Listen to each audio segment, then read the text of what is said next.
us when the 1 minute is up. The bus. John Mason. Thank you, and good evening. Before I begin my presentation, I just wanted to say thank you to all of you. You are amazing. You are resilient, you are flexible, adaptable, and powerful. Each and every one of us has made it through the recent past, the political and health challenges that we've all experienced. I spoke about who's driving the bus recently. And I spoke because anger and frustration had reached a real high point for me as I was buffeted about by the media, social media, the news media, the print media. I realized that I was very susceptible and having strong emotions as a reaction to the things that were going on externally. I spoke to my friend Roger, who's a bit of a mentor to me, and he said to me, well, who's driving your bus? And if you find that you're slipping into anxiety or fear or anger, he told me it would be a great idea to invite all of the different parts of me that were reacting in that situation, to have them step forward and explain themselves, argue their point of view. But before I find a behavior, before I react to these situations, I take a deep breath and I understand a little bit better what my options might be. Now, unlike the other time I spoke about that, I wanted to invite you on one of my trips. I wanted to invite each and every one of you to step onto my bus. So, Mr. Toastmaster, fellow Toastmasters, and honored guests, come on board. Now, we're sitting behind me in this bus, and I'm going to look up at the mirrors and make sure that each and every one of you are there. I have to track the mirrors on either side of my bus so I can steer the bus without causing any harm.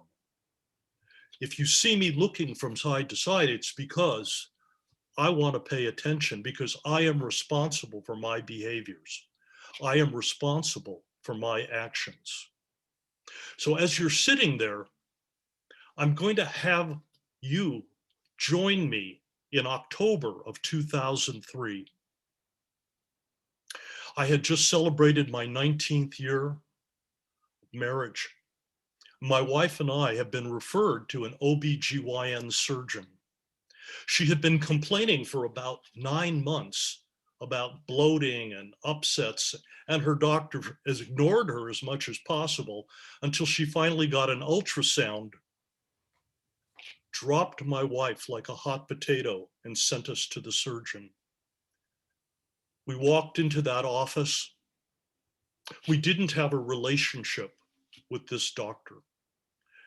And with almost no bedside manner, in a very abrupt way, the first thing she said to my wife and to myself was, you have terminal ovarian cancer. You have 5 or less years to live. This wasn't politics. This wasn't a pandemic. This was personal. It was our challenge. Can you imagine the various reactions that you could have? We were in shock. We had fear. We had anxiety. It took a little while, but we even developed a little bit of anger.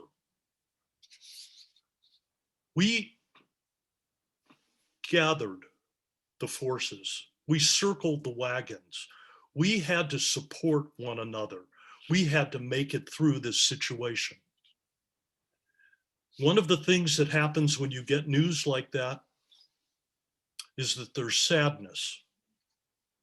There's the why me. There's grief. Grief then and grief later on in the story for me. there was the possibility of victimhood. Did I want to wear the mantle of being a victim? My wife didn't. She didn't want anybody to know that she had terminal cancer. She did not want to be seen as a cancer patient. She didn't want to be identified or labeled that way. Each and every one of you might be going through this, but I want you to know that when you live through an experience like that, it brings you closer together. There's love, there's support, there's connection, there's sharing and empathy that come out of that. So there is a sense that you, in a tragic situation, can find love and you can find joy. As I said, my wife was in denial a little bit. She didn't remember that the doctor said it was terminal. I waited every day for that other shoe to drop. We worked together for over 8 years before we lost this battle. And the emotions that I was going through, the ones that were changing places in the driver's seat of this bus, some small amount of anger, a lot of anxiety, grief and sadness. You might have found envy, resentment, blame, jealousy, insecurity. I found a focused resolve. I challenge you to take any of your life situations. They don't have to be life or death.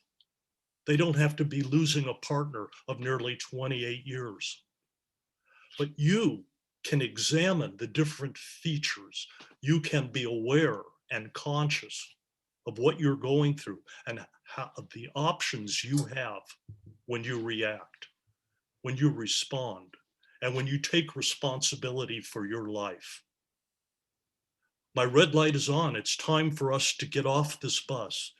But as I started, remember, you are resilient and flexible and powerful.